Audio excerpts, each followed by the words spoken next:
केरवा के पतावा पे न्योता पे ठवानी न्योता करीना स्वीकार जी।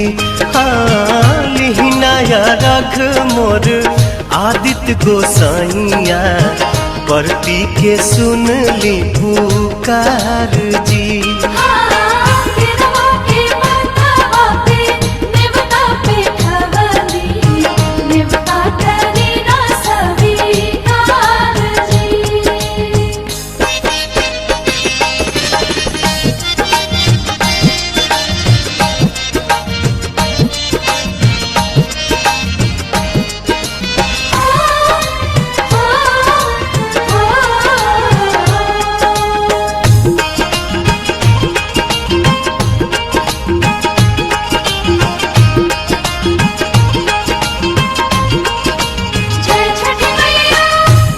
हम अरघ दुनो बेरा आदित्य तोहे साझिया फजीरे।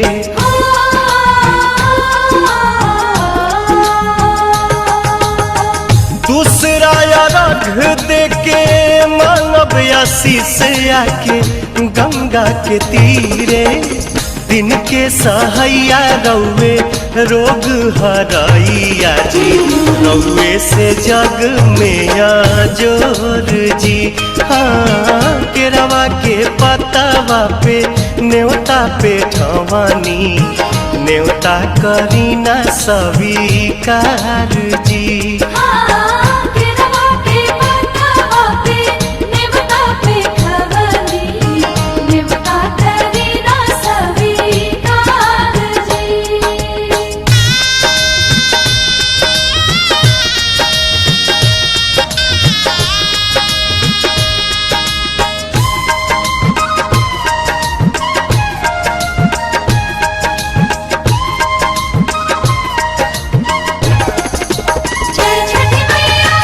नजरी के कोर से करिले अजोर जग रौवे से जागेला।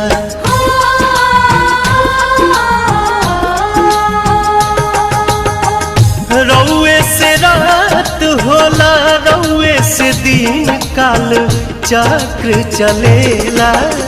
हर साल करब बरत आई छठी घटिया हमनी पकड़ब उपकार जी। हाँ लिहिनाया रघ मोर आदित्य गोसाइया परती के सुन ली पुकार जी।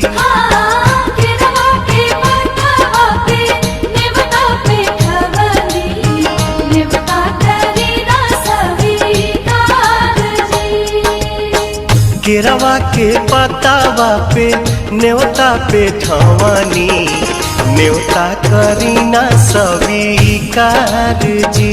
हाँ लिहिनाया रघ मोर आदित्य गोसाइया परती के सुन ली पुकार जी।